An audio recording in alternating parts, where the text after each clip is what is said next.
Olá, gente amiga, bom dia. São 9h30 da manhã, esta quinta-feira. Eu sou Leandro Forte, sou jornalista e falo aqui diretamente de Brasília. E esse é o Café da Manhã do Diário do Centro do Mundo, a nossa porta de entrada para o dia no DCM. E eu quero saudar quem já está aqui conosco, quem já chegou, mesmo antes da live começar: Adelmo, Rodrigo, Pablo, Maria, Roseni, Valdinar. Valdinar Mello, engraçado, eu tenho um primo chamado Valdinar, nunca tinha conhecido outra pessoa com esse nome Valdinar, e tem aqui ainda quase que diariamente Valdinar Mello, Valdinar Mello, e tem Melo na minha família também, né? No nome do meu pai, por exemplo, tem Melo, o nome do meu pai é Gerardo de Magela Melo Fortes.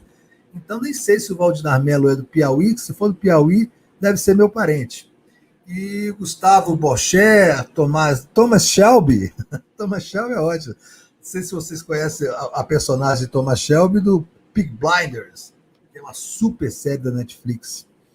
Olha só, para começar o nosso dia, a gente tem o progresso de uma informação que cresce diariamente. Ela surgiu como uma informação na Folha de São Paulo, da grande jornalista Mônica Bergamo, um furo, tal, que era um trecho de um depoimento, um trecho de um dos vazamentos da Operação Spoofing, né, daqueles arquivos das mensagens entre Sérgio Moro, Deltan Dallagnol e a equipe da Força Tarefa da Lava Jato de Curitiba, onde havia uma preocupação entre os procuradores, ali uma discussão entre procuradores, né, capitaneada pelo procurador Deltan Dallagnol, de que se deveria proteger uma certa delegada chamada Érica, porque um dos delatores da Lava Jato, chamado Fernando Moura, diante do ministro Sérgio Moro,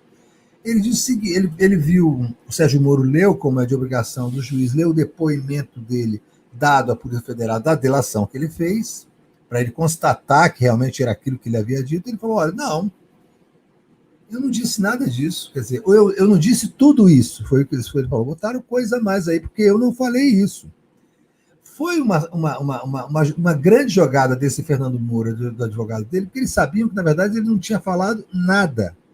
Aí está se descobrindo, através desses diálogos, né? Se fala que essa delegada Érica é a delegada Érica Marena, a quem se imputa a criação do nome Lava Jato. Ela é uma personagem, inclusive, daquele filme, um filme que passou no cinema, a Polícia Federal, a Justiça é para Todos, a Lei é para Todos, uma coisa dessa. Ela é a protagonista do filme, a delegada Érica Marena, que é protagonizada no filme por uma atriz famosa, Flávia, alguma coisa que eu esqueci o nome dela.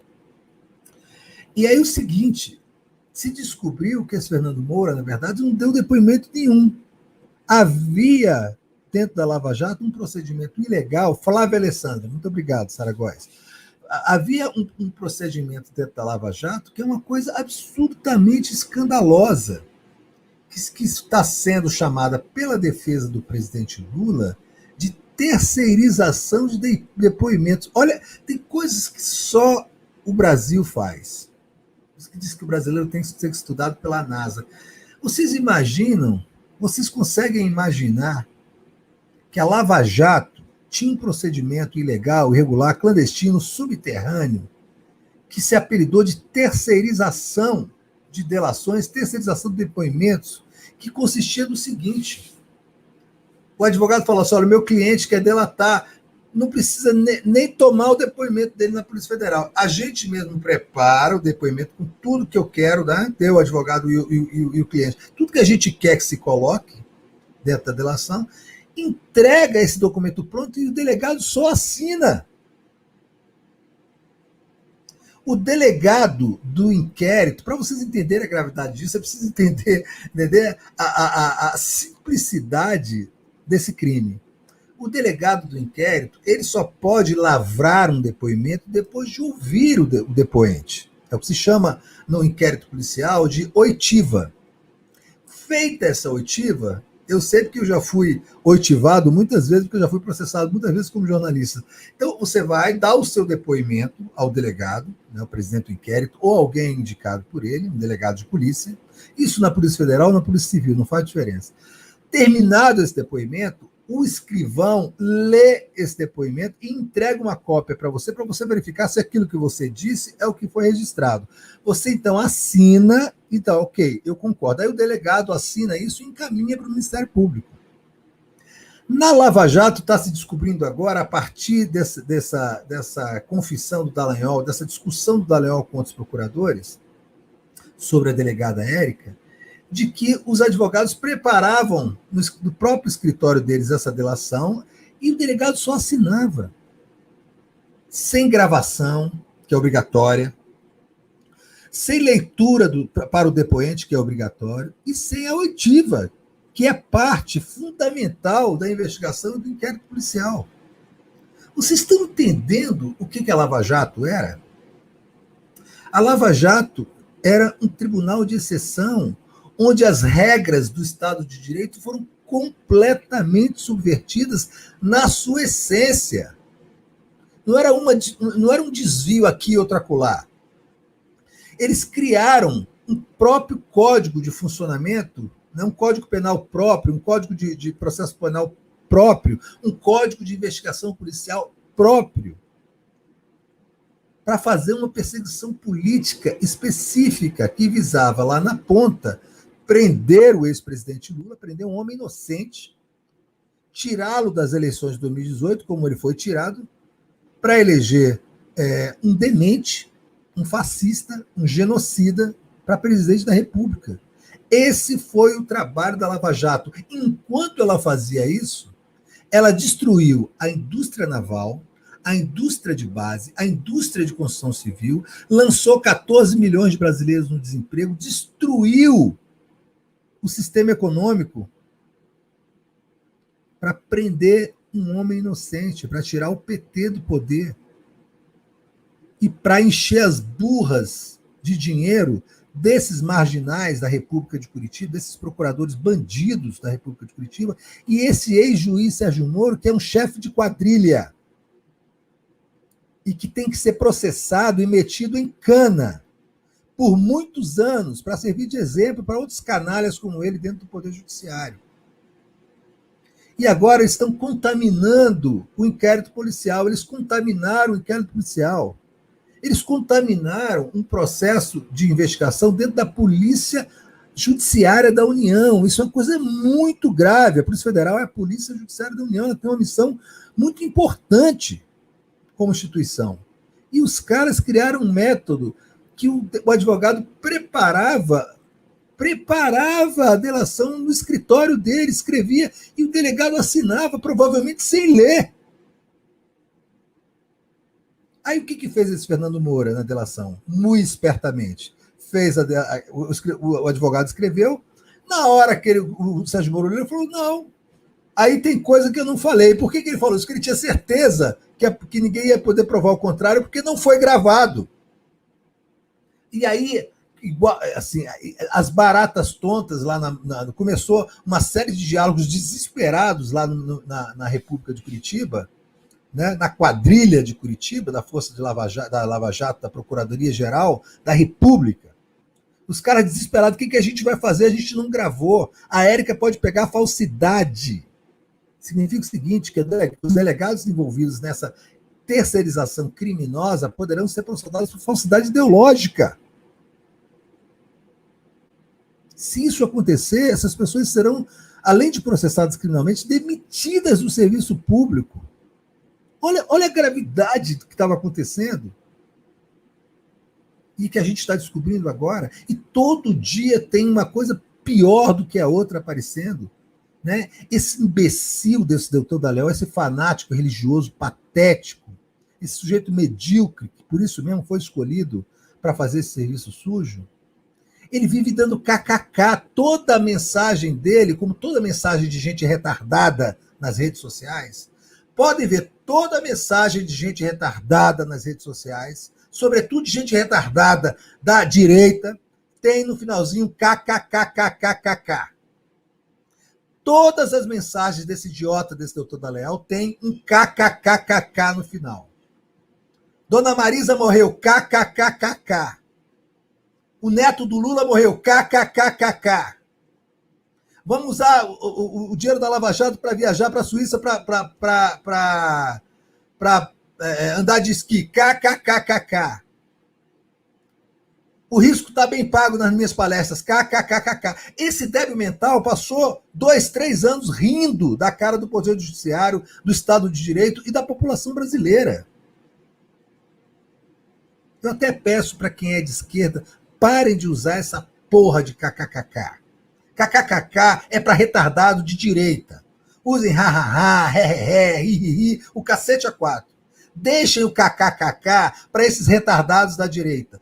Quem sabe, quem tem bolsomínio na família e recebe mensagem desses retardados, sabe que todas elas vêm com kkkk no final, porque é a compensação da indigência intelectual, da falta de argumento, é esse kkkk. Então esqueçam essa porra de kkkk. Porque kkkk é a marca hoje da Lava Jato. Então, todas essas mensagens. Então, os caras estavam ali terceirizando depoimentos de delatores com a Polícia Federal. Gente, a gravidade disso. Se havia alguma dúvida de que isso é uma organização criminosa e que todos os atos da Lava Jato, todos, não é a sentença do sítio de Atibaia, nem do triplex do Guarujá, não. Todos os atos da Lava Jato teriam que ser anulados. Todos.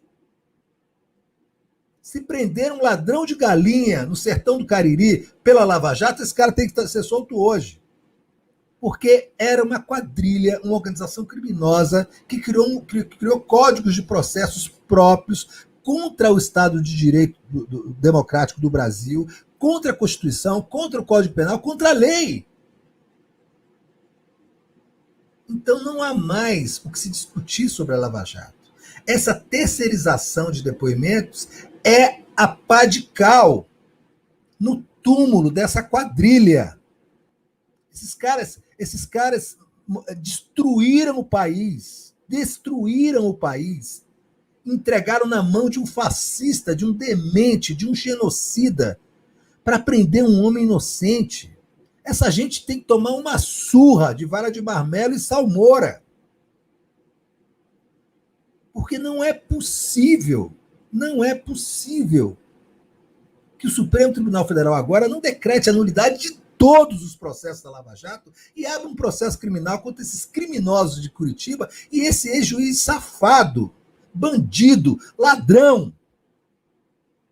Como bem disse ontem o nosso querido Glauber Braga, e repetiu aqui, a pedido da mãe da Sara Góes. É isso que está acontecendo no Brasil, gente. É essa canalhada. E, enquanto isso, né, o legado dessa gente, o legado desse processo, é esse presidente genocida. Chegamos a 250 mil mortes pela Covid, 12 milhões de contaminados. E crescendo. Quem vai ao supermercado, quem ainda tem coragem de ir ao supermercado, está vendo que está pagando R$40 um quilo de arroz. R$20 uma lata de um vidro de óleo. Olha só, eu fui no supermercado, eu vi sal. Você sabe que quando você vai no lugar e fala assim, a entrada é gratuita se você levar um alimento perecível, era proibido levar sal, porque sal custava 90 centavos o saco. Um saco de sal está R$5. Sal! Não tem que esfregar sal nas feridas depois de dar uma surra de vara de marmelo nesses escrotos?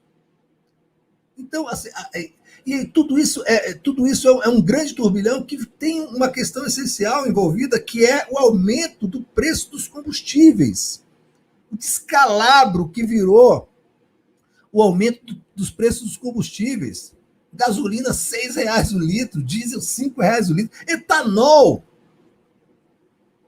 R$5 o litro de etanol. Que loucura é essa, gente? Isso, como nós somos um país que o modal de transporte é basicamente rodovias, isso acaba com a economia, isso destrói, corrói a capacidade de escoamento de alimentos para o Brasil. E é por isso que eu trouxe hoje, para conversar também sobre Lava Jato e sobre muitos assuntos, porque é um cara porreta que sabe falar sobre tudo, é um dos grandes dirigentes do PT, um dos dirigentes mais importantes do PT, um deputado muito combativo, deputado distrital do Partido dos Trabalhadores aqui do Distrito Federal, e um especialista nessa questão de preços de combustíveis, porque ele combate aqui em Brasília, há 2 décadas, os cartéis de postos de combustíveis que são responsáveis aqui no nosso quadradinho, aqui dentro do Goiás, por muito da nossa desgraça econômica. Então, seja bem-vindo, meu amigo Chico Vigilante, deputado do PT de Brasília. Chico, como é que você vai? Tudo bem? Bom dia, Leandro. Bom dia aos telespectadores que estão aí assistindo a gente. Estou bem, graças a Deus, enfrentando essa dificuldade todas aí. Estava vendo aqui os seus comentários. Na verdade, essa República de Curitiba agora está provado que é uma quadrilha de Curitiba. Inclusive, ontem eu conversava com umas pessoas, Leandro, e você que é um jornalista muito bem informado, o que aconteceu é que os caras criaram um partido clandestino. A Lava Jato agiu enquanto partido político, mas um partido clandestino. Eles não tiveram a coragem de propor a criação de um partido e criaram esse, que é o partido da Lava Jato, que levou esse país à situação que ele está. Ô Chico, eu quero voltar a falar da Lava Jato contigo, mas eu queria muito que a gente conversasse sobre essa questão de aumento de combustível. O Bolsonaro fez um ato demagógico, né, quando se viu pressionado pelo preço do botijão, não noticiário sobre o preço do botijão, preço a possibilidade de greve dos caminhoneiros, o preço da gasolina. Ele fez esse movimento de trocar o presidente da Petrobras. Mas eu queria que você, que analisa, que se debruça sobre esse tema há muitos anos, qual que é exatamente o problema que está acontecendo para se ter tanto aumento de combustível no Brasil, Chico? Olha, o problema ele tem uma origem em 1997, quando o presidente Fernando Henrique criou a Agência Nacional do Petróleo e ele proibiu, é a única agência, veja a que ponto que chegamos, é a única agência no Brasil que não pode colocar preço. Você veja a ANEEL, que é a Agência Nacional de Energia Elétrica, ela é quem cuida das tarifas, né? A mesma coisa com relação às outras agências. Agora, a ANP, que é a Agência Nacional do Petróleo, ela não pode fixar preços, isso está na lei que criou ela. Aí, na verdade, ela serve para muito pouca coisa, né? Porque ela teria o papel de fiscalizar também a qualidade dos combustíveis, só que nós temos mais de 38 mil, quase 40 mil postos de gasolina no Brasil, e a ANEEL, em 2004, eu creio que não aumentou muito o quadro, ela tinha 5 fiscais para cuidar de todo o território nacional, quando naquela época nós tínhamos cerca de 36 mil postos, tinha 5 fiscais, né? Tanto, nem se eles fossem espíritos, dariam conta de fazer essa fiscalização, né? Agora vamos voltar à questão dos preços. O Capitão Capiroto, né, que eu chamo o Bolsonaro de Capitão Capiroto, na verdade o que ele está fazendo é mentindo descaradamente para a sociedade. Não é? Essa história de que vai tirar o ICMS dos preços, que vai baixar os combustíveis, é mentira. E ele sabe disso. Até porque, Leandro, na época do governo do presidente Lula, o ICMS era o mesmo. Na época da Dilma é o mesmo, porque como é que é feito o ICMS? Eu vou no posto de gasolina, abasteço meu carro, você vai lá, abastece sua moto, o caminhoneiro vai lá, abastece o caminhão dele. Dali a 15 dias, o CONFAZ, né, que é o Conselho Nacional do Sistema Fazendário, né, que é um conselho de todos os secretários de Fazenda, eles verificam qual foi a média de venda daquele período e aí fixa o ICMS para os próximos 15 dias. Portanto, o ICMS ele é cobrado depois que você abastece o carro, não é antes, não é o ICMS que aumenta o preço. Não é? Portanto, ele está mentindo. Qual é a origem?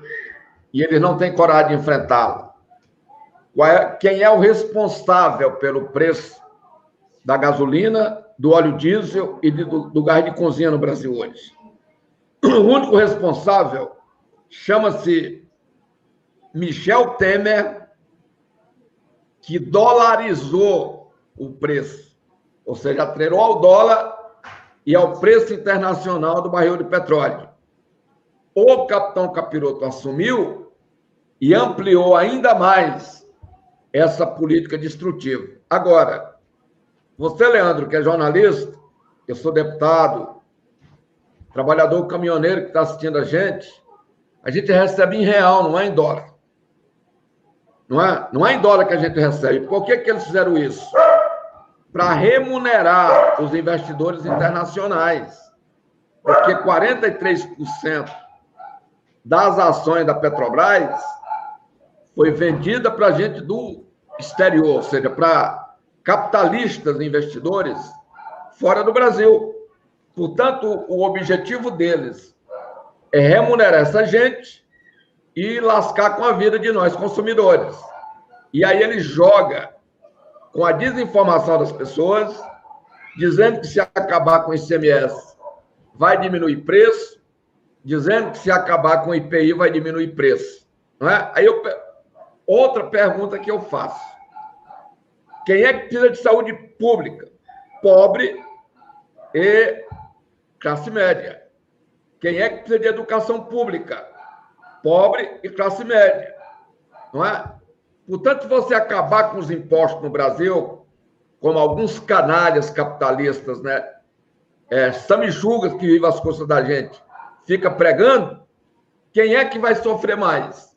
Os pobres e a classe média brasileira. Não é? Eu estava verificando, e você, que é um jornalista muito bem informado, sabe disso? Agora, nesse período de pandemia, milhares de famílias nos Estados Unidos estão falidas, porque lá nos Estados Unidos tem um sistema de decretação de falência individual das pessoas, não é só a empresa que declara falência lá. Tem falência de famílias, né? Falência física, né? Portanto, milhares estão falidos de quê? Porque não dão conta de pagar o preço dos tratamentos que eles tiveram que fazer nos hospitais, que lá não tem um sistema único de saúde igual tem no Brasil. Portanto, agora chegou a conta, restou as famílias se declararem falidas, porque eles não dão conta de pagar. Portanto, essa questão do preço dos combustíveis do Brasil e do Distrito Federal se resume a isso.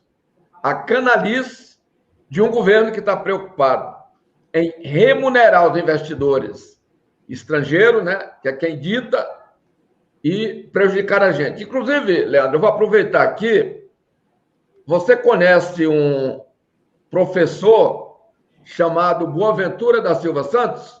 Claro, quem não conhece? Pois é, ele é um pensador, né, português, Sim. vive fazendo um trabalho humanitário muito tranquilo na África. Eu tive a satisfação e o prazer de conversar com esse professor.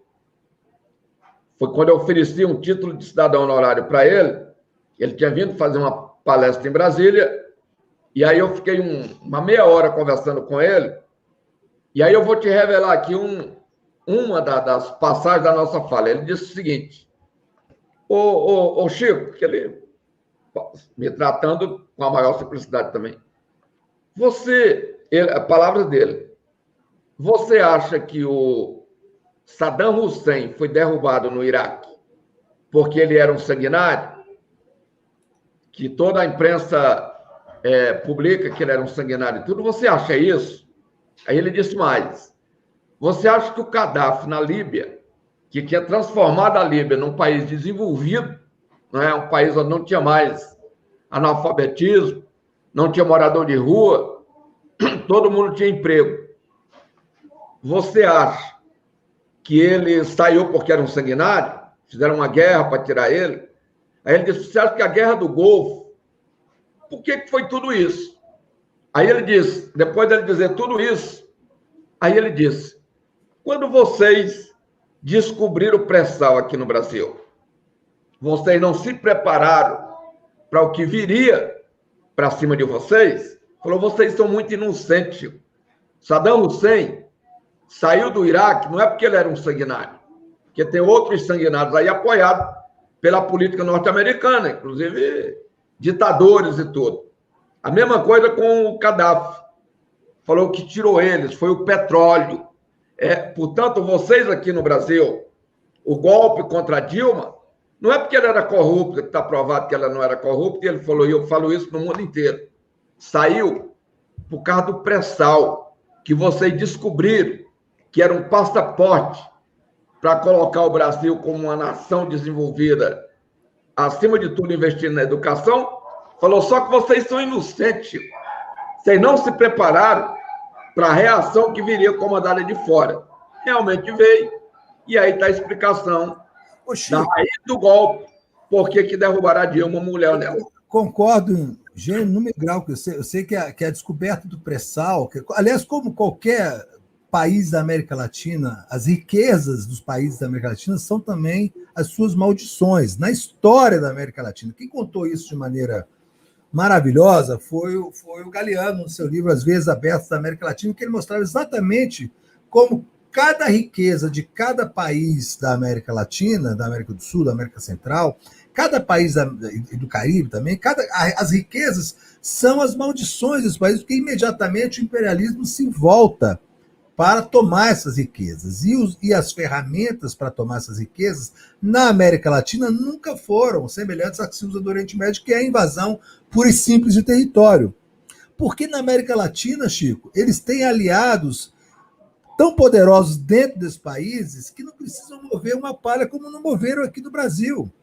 Não moveram no Brasil. Assim, com a ajuda de Michel Temer e essa classe dominante brasileira, e essa classe média iletrada, imbecil, né, e reacionária que a gente tem no Brasil, esses caras não precisaram mobilizar um único soldado para fazer isso. E isso é historicamente o que acontece. Aí eu queria muito a sua opinião, Chico, sobre esse estado de coisas que nós estamos hoje e qual foi o papel de dois setores, na sua opinião, para que a gente chegasse nessa situação. A mídia e a classe média brasileira.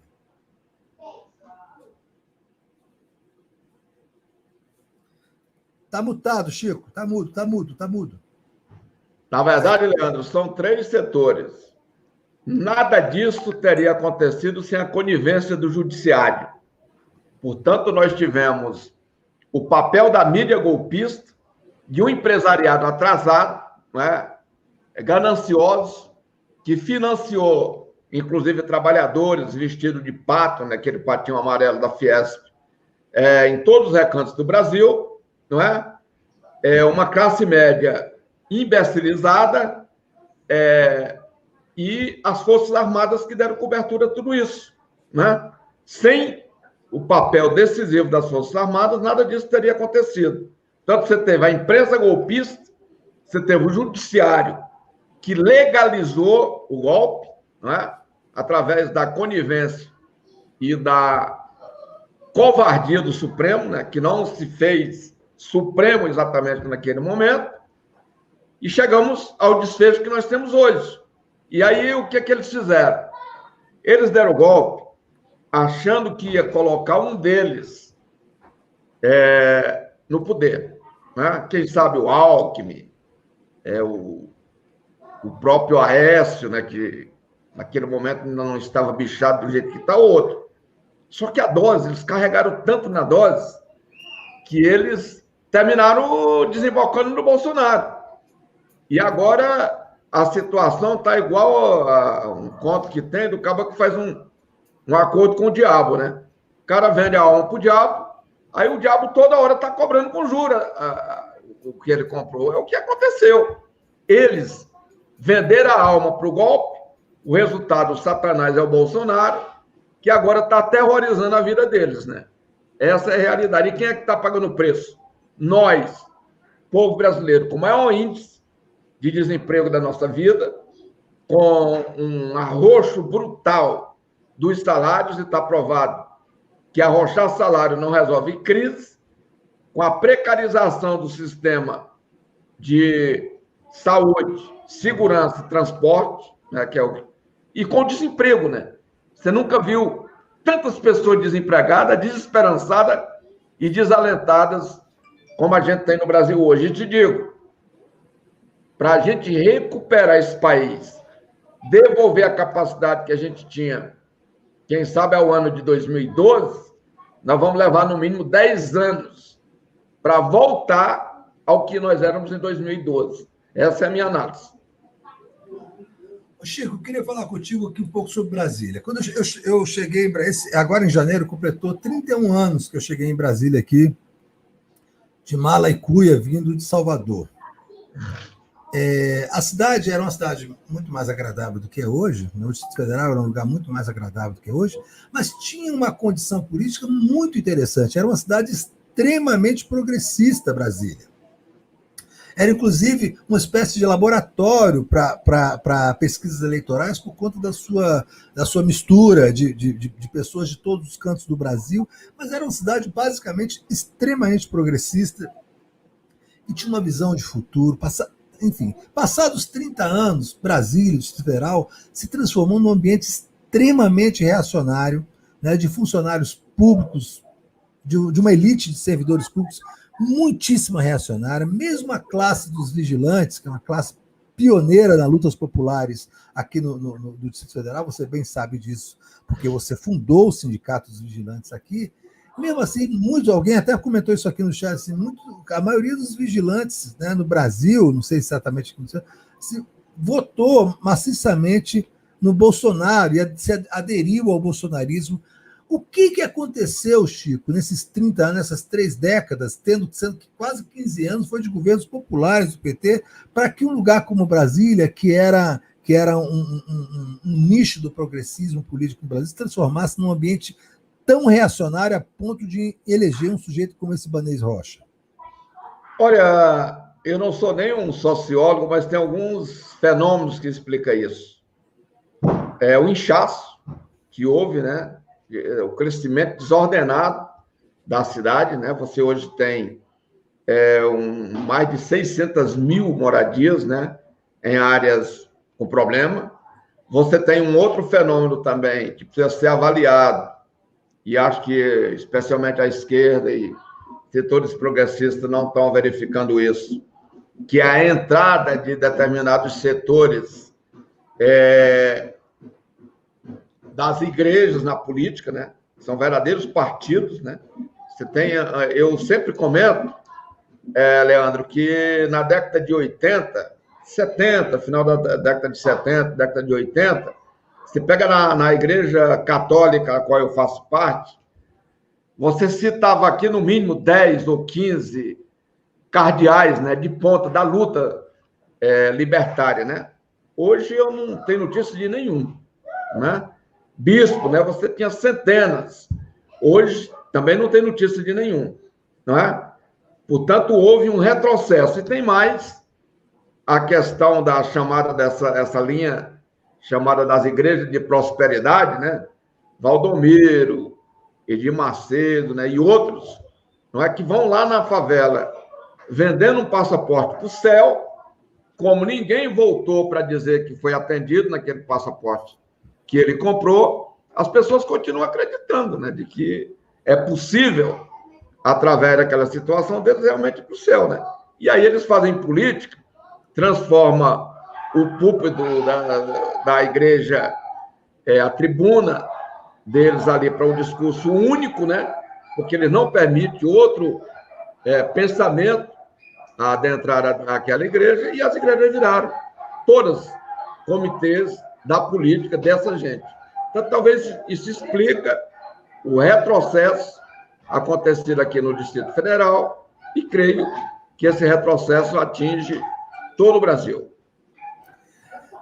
Chico, eu conheço você há muitos anos, desde que você foi deputado federal, né? E depois você vem se sucedendo em mandatos na Assembleia Legislativa do Distrito Federal, você é deputado distrital.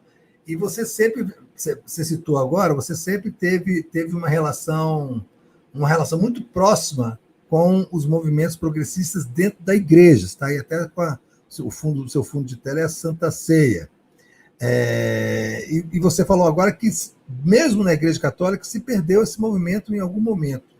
Você acha que é possível dentro do movimento da Igreja Católica, se criar um movimento progressista, como a Teologia da Libertação, as comissões pastorais, tá? Para fazer frente ao poder que as igrejas neopentecostais, ao poder que as igrejas neopentecostais hoje têm nas comunidades mais pobres, nas favelas e nas periferias dos centros urbanos brasileiros?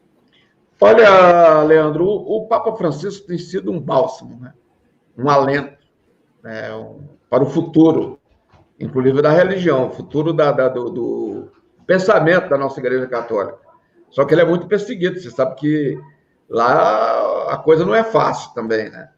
Eu ouço dizer que ele nunca se senta no mesmo lugar porque ele é muito perseguido, né? Ele poderá, enfim, tinha e ainda tem possibilidade, inclusive, de atentarem contra a vida dele, né? Pelas transformações que ele está fazendo. Portanto, eu espero que isso que ele está fazendo, essa transformação esse sopro de esperança que está surgindo, é uma igreja voltada efetivamente para os pobres, né? E ele já deu exemplo mais de uma vez com relação a isso, que é dispensando luxo, dispensando carros de luxo e tudo, possa chegar ao Brasil, à América Latina como um todo, né? Essa é a minha esperança. Inclusive, ele tem falado sobre vacinação, né?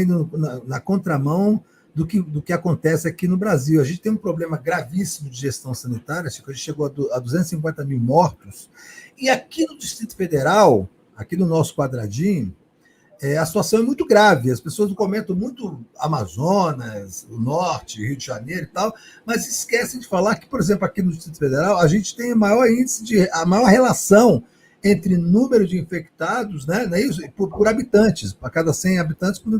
E nós temos um governador que absolutamente, cada vez se alinha mais com o Bolsonaro. Assim, se você, como deputado distrital, como é que você vê essa relação entre o que acontece no Distrito Federal e tudo mais que está acontecendo no Brasil sobre a Covid-19? Olha, Leandro, essa relação do Ibanez com o Bolsonaro tem sido nociva. O Ibanez começou bem, ele foi o primeiro governador no Brasil a fechar escolas, né, e a tomar medidas restritivas. Depois de umas conversas com ele, com o Bolsonaro, acho que ele pensa que, se abaixando tanto que está se abaixando, e o verbo é esse, né, ao Bolsonaro, de que ele vai ser candidato a vice do Bolsonaro. Eu imagino que é isso que está passando pela cabeça dele. Só que estamos chegando a um ponto que vai faltar leito de UTI no Distrito Federal, que vai faltar leito clínico no Distrito Federal, que nós vamos entrar no caos a saúde no Distrito Federal em função da falta de ação do governador Ibanez. O Distrito Federal tem dinheiro. Ele era para ser um dos governadores de estar liderando essa luta pela compra das vacinas. Sabe, dá uma tristeza e uma revolta a gente saber que a Pfizer ofereceu em dezembro, não é? Dezembro nada, agosto do ano passado, 70 milhões de doses de vacina para o governo brasileiro, e esse governo negacionista não quis, não é? Portanto, é triste a gente dizer que hoje a realidade nossa chegou a tal ponto que o pouquinho de vacina que a gente tem foi em função da briga do Dória com o Bolsonaro, porque se não fosse as vacinas do Butantan, nós teríamos o que hoje, em todo o território nacional, 4 milhões de vacinas, que daria para vacinar 2 milhões de pessoas. Né? Portanto, realmente E ainda fica o negacionismo, não é? E fala diretamente para um gado amestrado dele, que é cerca de 15% da população, não mais que isso, mas ele tem que manter esse público fiel, não é? Ele fala o tempo todo para essa gente, e essa gente aplaude, e aplaude sobre uma montanha de 250 mil pessoas mortas, né? Você pega, de hora que eu paro e fico pensando, 250 mil pessoas é maior do que a cidade de Samambaia, aqui no Distrito Federal. É como se toda a população do Gama tivesse morrido de uma vez. É como que 2 cidades de Imperatriz, no interior do Maranhão, tivesse desaparecido do mapa. E o que me deixa mais triste, Leandro, é que as pessoas estão banalizando a morte. Não é? Você fala de 250 mil pessoas que perderam a vida, não é? E é como que não tivesse acontecido nada. Enquanto nos Estados Unidos, quando houve aquele atentado lá do World Trade Center, né, com 3.500 pessoas morrendo, houve uma comoção no mundo inteiro, né? Hoje nós estamos falando só no Brasil de 250 mil pessoas que perderam a vida, a maioria em função da irresponsabilidade, da canalice de um governo que, ao invés de comprar vacinas, fica iludindo as pessoas com a ideia de comprar armas. Eu muitas vezes eu discuto com vigilantes, que eu digo para ele, meu amigo, você não está dando conta, rapaz, nem de comprar arroz, comprar óleo de soja, comprar carne, comprar um remédio para o teu filho, como diabos que tu vai comprar arma, cara. Portanto, é um governo de miliciano. E essa história de cada vez mais liberar arma é para armar as milícias. Não é para armar aquilo que ele chamava de... que é uma palavra que eu me recuso a falar ela, que é cidadão de bem. Cidadão de bem. Quem são esses cidadãos de bem? Né? Esses canalhas que estão aí envolvidos com todo tipo de falcatrua, todo tipo de roubo, e agora, ainda tendo como escudo, né, o Superior Tribunal de Justiça, porque tem um ministro do Superior Tribunal de Justiça que acha que, ficando bonzinho com o Bolsonaro, pode ganhar uma vaga para o Supremo Tribunal Federal. Então, realmente, a que ponto que chegamos, né? E essa questão dos vigilantes? Chico, você convive com a categoria há muito tempo e é uma categoria que se tornou, assim, na sua base mais jovem, extremamente reacionária e aderiu alegremente ao bolsonarismo. Qual que é essa relação de vigilância, de profissionais de vigilância com o bolsonarismo?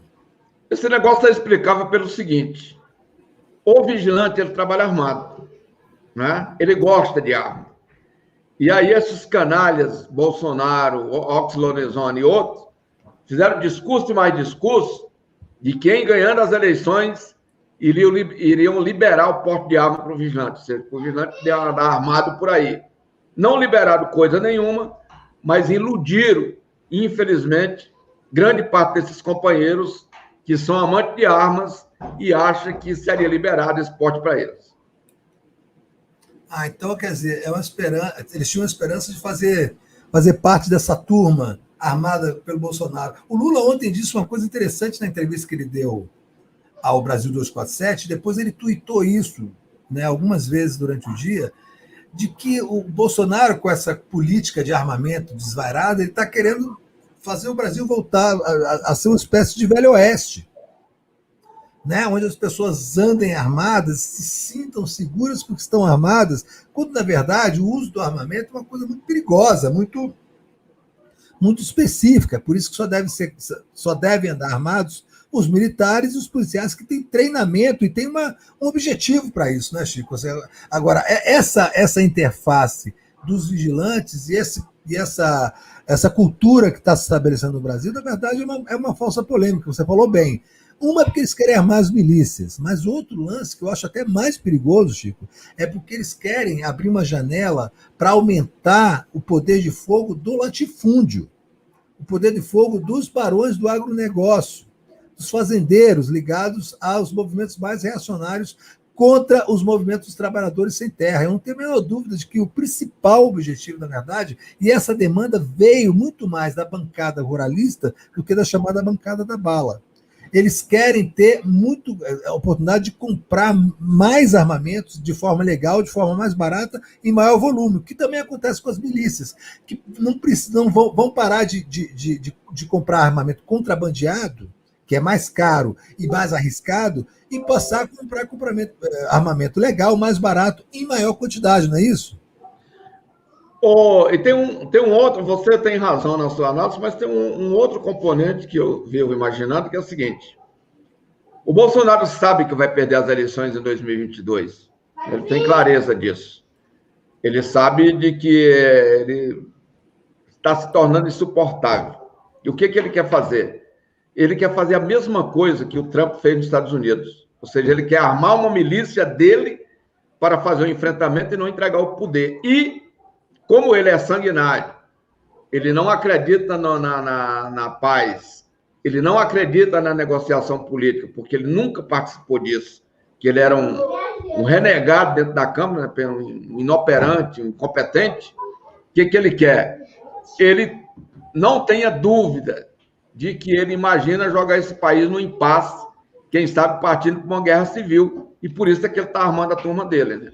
Porque comprar uma única pessoa, comprar 60 armas, para quê? Mas isso também tem um outro detalhe, é que isso aí está facilitando muito a vida do crime organizado, porque os caras agora não vão precisar mais ir no Paraguai, quem sabe, comprar arma, né? Basta ir na casa de determinados barões, né, que o camarada sabe que aquelas armas estão lá e levar, né? Tanto vai ficar mais fácil para o crime organizado se armar também. Bom, Chico, eu queria agora falar mais sobre política, sair um pouco dessa questão do Bolsonaro e falar da política. O que você achou, qual que é a sua visão, a sua opinião, exatamente sobre esse movimento que o presidente Lula fez, de pedir para o Haddad colocar o bloco na rua, mas se você acha que é possível a gente ganhar a eleição do Bolsonaro sem Lula candidato a presidente? Ô, Leandro, eu venho defendendo há algum tempo, e eu tenho sido criticado por isso, inclusive já falei, me lembro que eu falei isso para ti há pouco mais de um ano atrás, que eu disse que a única saída para esse país, eu já apontava naquele momento, e agora eu estou mais do que nunca convencido disso, era nós temos a capacidade de organizar uma frente de centro-esquerda no Brasil. Ou seja, pegar todo mundo que não concorda com a barbárie, montar um programa de recuperação do Brasil. Isso é possível ser feito, acredito que dá para fazer, não é? Você isola a extrema-direita e dá para fazer isso. Agora, creio que, infelizmente, nas eleições agora de 2022, nós vamos ter uma pulverização de candidatura, né? Até pela legislação eleitoral, se eles não mudarem, mas já ouço dizer que estão querendo mudar, se você que é um jornalista competente, você verificar as últimas, quem sabe nos últimos 10, 15, 20 anos no Brasil, cada eleição teve uma legislação diferente, né? Portanto, todas as eleições, cada uma tem uma legislação diferente. Portanto, é possível que eles alterem novamente. Inclusive, voltando a uma coisa que eu acho danosa, que é a questão do voto, ou seja, daquelas alianças, coligações proporcionais, né? Aquilo é um atraso de vida, porque descaracteriza o partido, e aí você, Leandro, vota num candidato que você acha que presta e elege um que não presta, né? Porque o teu candidato bom, dentro da coligação, ele vai ter lá 1.000 votos, aquele que tem dinheiro vai comprar 5.000 votos, vai ser eleito, e o teu voto serviu para eleger uma praga que você nunca gostaria de ter elegido, né? Portanto, eu acho que no primeiro turno vai ter uma pulverização de candidatos, agora a gente tem que ter a capacidade de se unir entre o primeiro e o segundo turno, apresentar um projeto de recuperação do Brasil, tem que falar a verdade para a sociedade, dizer a dureza que vai ser esse processo de recuperação, porque não adianta vender facilidade que não terá, ganhar as eleições e devolver credibilidade ao Brasil. Tá, mais especificamente sobre essa coisa do Haddad botar o bloco nas ruas. O que você acha que é esse movimento? Assim, qual o sentido desse movimento e de que maneira o PT pode se apoiar nisso para, de fato, garantir a presença do partido no segundo turno das eleições de 2022? Olha, outro dia, até conversando com meu filho, né? Você conhece ele, o Flávio, ele deu até uma ideia interessante, que seria a gente colocar em movimento, tipo o Haddad, que já está em movimento, coloca o Paim, o senador Paulo Paim, lá no sul do Brasil, coloca no Nordeste o Rui Costa, o Cabilo e o Wellington, todo mundo debatendo, né? Vendendo a ideia de que dá para mudar o Brasil. E, ao final, E o Haddad, claro, ao final, a gente afunila e apresenta um candidato, né? Portanto, isso era uma ideia interessante, mas achei muito positivo o Lula chamar o Haddad e dizer para o Haddad colocar o bloco na rua. Até porque o Ciro já, com o modo dele, tudo já estava na rua fazendo o trabalho dele, né? Portanto, que outros apareçam, né? Que o João Dória também, que está aí, que é de centro, né? Centro-direita, que se apresente. Ouço falar desse apresentador de televisão também, o Luciano Huck, né? Que vá para a pista, né? Vai todo mundo, o eleitor vai fazer a escolha e no segundo turno a gente se encontra e muda efetivamente o Brasil. Eu digo, Leandro, tem muita gente que acha que o Bolsonaro é um candidato forte demais. Eu não acho isso. Eu não, sinceramente, eu não acho isso. Esse país está mergulhando numa crise tão profunda, mas tão profunda, que nós temos a possibilidade de, para nossa felicidade, não termos que escolher entre Bolsonaro e um outro candidato. Acho que a gente pode escolher entre dois candidatos que não sejam o Bolsonaro, ele não indo ao segundo turno, isso é possível. Chico, essa é uma visão, eu acho assim, bastante otimista sua, mas assim, dos muitos debates que eu tenho feito aqui no DCM, fazia no Live das 5, faço agora aqui no Café da Manhã, com muitas pessoas, gente do PT, de outros partidos, cientistas políticos, enfim, palpiteiros profissionais, todos eles têm há um consenso de que o Bolsonaro já está no segundo turno de 2022 por várias razões. A fundamental é que ele consegue manter atiçado, né, esse gado dele, 20%, 30% de pessoas no Brasil, com um discurso radicalizado, fazendo as coisas possíveis. A outra questão é de que ele tem a máquina do Estado na mão, que a máquina você não pode desprezar isso. Ele tem a máquina do governo, tem a máquina do Estado, tem o poder judiciário ainda muito atrelado ao bolsonarismo, tem o apoio das polícias e tem o apoio de parte relevante das Forças Armadas. Então, esse conjunto de forças deve garantir a presença dele, pelo menos, no segundo turno. Então, portanto, a briga pela outra vaga seria uma briga primeiro, uma confluência das esquerdas e a possibilidade dessa direita neoliberal que faz oposição ao bolsonarismo, por alguma razão iluminada, também apoiar uma candidatura do PT. Então, eu digo o seguinte, é por isso que eu repito, eu queria que você me respondesse objetivamente. Sem Lula, é possível vencer essa guerra? O Haddad está em campo. É possível vencer essa guerra e, do meu ponto de vista, não é garantido o Bolsonaro no segundo turno. A crise vai se aprofundando cada vez mais e você tem um responsável por tudo isso, que é um desastrado como ele. Portanto, essa história que ele está no segundo turno, não acredito nisso. E mais, você conhece como ninguém o Centrão. O Centrão vai até a beira da cova, mas ele não desce dentro da cova junto com o cadáver. Verdade. Poderão abandonar ele antes do que muita gente imagina. Tá bom. Chico, eu vou dar uma pausa aqui, continua aqui com a gente, que eu vou começar aqui nosso processo de pedidos de arrecadação de fundos para o DCM, que é uma coisa muito importante para todos nós. Eu vou te pedir a nossa campanha aqui, Chico, Leandro Esperança, que é a hora que a gente pede dinheiro aqui para ajudar a manter a nossa live, manter as atividades do DCM. E eu vou te pedir, Chico, enquanto eu estou fazendo isso aqui, dá uma acalmada aí na cachorrada aí na sua casa, que os latidos estão vazando muito aqui. Tem menino correndo, cachorro latindo, tranca todo mundo aí num canto, no quarto, aí na varanda, porque está vazando muito som, né? Então, mas não tem problema, se não tiver jeito também, eu sei que a gente está todo mundo de casa, eu também tenho muito cachorro, tem menino, então às vezes acontece, mas se você puder pedir para botar a garotada e a cachorrada um pouco mais para longe aí, ou botar uma mordaça rápida nesse povo todo, para poder não vazar tanto som aqui na nossa live. Mas continuando, Chico, aqui é o seguinte, a gente tem a nossa campanha aqui, Leandro Esperança, essa belíssima marca que foi feita pela nossa designer, produtora, chefe da live, Sara Góes, aqui, design gráfica maravilhosa, que fica sediada em Fortaleza, que é a moderadora da nossa live aqui do Café da Manhã.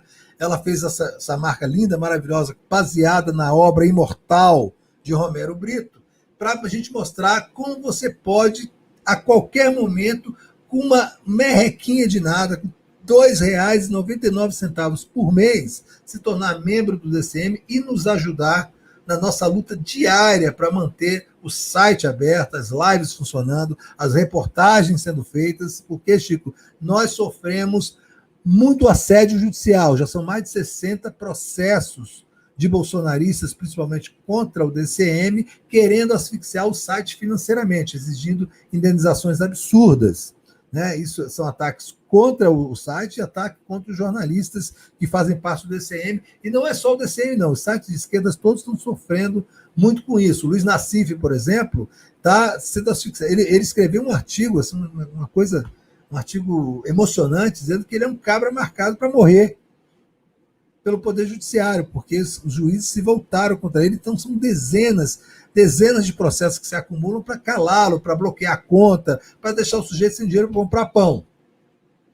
Então, a gente precisa criar salvaguardas aqui no nosso site para manter a gente funcionando. Uma coisa é a outra, que há uma restrição dos algoritmos do Google contra sites de esquerda, estão despolitizando a discussão no YouTube, no Google, depois que eles politizaram a direita, depois que eles conseguiram eleger fascistas no mundo todo, né, conseguiram empoderar essa gente horrorosa, e aí o contraponto, a resistência que somos nós, eles vão e cortam a audiência pela metade, dificultam a disseminação da nossa mensagem. Então, a única chance que nós temos, eu falo diretamente para quem está aqui no chat, a única chance que nós temos de sobreviver é com grana de vocês, é com dinheiro da comunidade. Né? Não é cobrança de dízimo, não. É pedido de ajuda. É pedido de ajuda. O que a gente está pedindo é o seguinte: se torne membro aqui, ó. Tornar-se membro é muito fácil, muito tranquilo, e você faz isso por R$ 2,99 por mês, que é o dinheiro que sai da sua conta, e você não percebe, porque é uma merreca. É o dinheiro que você perde no chão e na baixa para pegar, porque você está com as cofres, não, R$3, deixa aí, depois alguém pega que precisa mais coisa. A gente se abaixa para pegar o dinheiro, é só jogar aqui na nossa conta que a gente se abaixa para pegar, porque a gente precisa muito dessa grana. Tem outros planos para se tornar membro bronze, membro prata, membro ouro, e o membro diamante, que é o auge da generosidade, né? Assim, a gente tem esperanças que todo mundo, né, quando a vida melhorar, quando a esquerda voltar para o poder, quando o Lula ser presidente de novo, que está todo mundo comendo carne, né, viajando, entrando de avião de novo, e os membros diamantes vão chover aqui no DCM. Mas, por enquanto, quem puder, são R$ 99,99 por mês que você se torna membro diamante, participa diretamente das nossas discussões editoriais, porque vocês entram no grupo, né, de WhatsApp do DCM, o grupo de membros diamantes, onde vocês conversam comigo, com o Kiko Nogueira, com os demais, com o aniversariante de hoje, Pedro Zambarda. Parabéns, Pedro. Hoje é o aniversário do Pedro Zambarda, seria comemorado num debate histórico aqui com o Rui Costa Pimenta do PCO, mas o Rui Costa pediu para adiar, né, esse debate para amanhã. Então, o debate entre Rui Costa Pimenta e Pedro Zambarda será amanhã, mas de qualquer maneira fica aqui os parabéns para o nosso querido Pedro Zambarda. E quem quiser mandar um presente para o Pedro Zambarda, manda aqui superchat dando parabéns, Pedroso Zambardini, parabéns, Pedro Zambarda, força, amanhã com o Rui Costa Pimenta, resista, a força esteja contigo. Manda, por favor, um parabéns para o Pedro Zambarda aqui no Café da Manhã, e depois manda de novo lá no meio-dia, que ele participa com, eu acho que, eu não sei se o meio-dia hoje é com o Kiko Nogueira ou com quem mesmo, sabe, coisa que eu esqueci o nome, com o Vinícius Segala, é isso? Então, assim, mandem superchats, mandem supersticks, se tornem membros do DCM. O membro diamante, além de todas as facilidades e todas as relações com as celebridades do DCM, que você pode conversar assim, na broderagem total, você ainda recebe em casa uma caixa hermeticamente fechada, esterilizada pela Fundação Kiko Nogueira. Você vai abrir, você vai receber uma camiseta do DCM e a caneca estilizada do DCM para você esfregar na cara dos seus parentes bolsonaristas. Façam isso e sejam muito felizes. Enquanto vocês estão aí mandando superchats, mandando super stickers e pensando a melhor maneira de se tornar membros, mesmo hoje, dia 25, finalzinho do mês, todo mundo duro, apavorado de ir no supermercado e dar de cara com aquela saco de arroz de 5 quilos por 40 paus, né? Sabendo que não que aquela história de comprar picanha para fazer churrasco no fim de semana morreu. Uma peça de picanha está 200 contos, 180 reais, 170 reais, esquece. Compra ali uma coxinha de frango, assa bonitinho, come com a família e vamos lutar, vamos ficar na resistência, vamos usar os nossos espaços de resistência política, como é o DCM, para a gente poder dar a volta nesse fascista, dar a volta por cima e trazer o Brasil de volta para as nossas mãos, né? E aí poder chorar os nossos mortos com dignidade. Porque o que esse governo é um governo indigno, 250 mil mortos, esse cara não se dá ao respeito de fazer um minuto de luto por essas pessoas. Não, ele fica debochando e mantém no Ministério da Saúde esse incompetente absoluto, esse general patético, que se diz gênio da logística, e mandou, inclusive, vacinas erradamente, que eram para o Amazonas, mandou erradamente para o Amapá. O sujeito não sabe nem o que está fazendo. Mas nós vamos recuperar o nosso país e vamos recuperar lutando em espaços públicos como esse aqui do DCM, trazendo pessoas como o Chico Vigilante, né, para compartilhar conosco a nossa indignação. Mas para isso, a gente precisa de dinheiro. Perguntaram a Lene, o que você precisa para a revolução, camarada Lene? Ele, 3 coisas, dinheiro, dinheiro e dinheiro. E a gente precisa aqui também de dinheiro, dinheiro, dinheiro e membros. Agora, se você está duro, roendo o osso, final do mês, e tá assim, Leandro, eu não tenho como colaborar de jeito nenhum. Então, olha para a sua tela e se inscreva no canal do DCM, dá um like nessa live. Já ajudou para cacete, já ajudou muito. Não custa nada e para a gente vale ouro. Faça isso, olha aí, vê se você já é inscrito. Chico Vigilantes, se você está olhando para a sua tela agora e não se inscreveu no nosso canal, faça isso agora também e peça para os seus muitos eleitores do Distrito Federal para fazer isso também, porque vai nos ajudar muito, porque qualifica e melhora a nossa presença digital dentro do YouTube. Isso facilita a disseminação da nossa mensagem.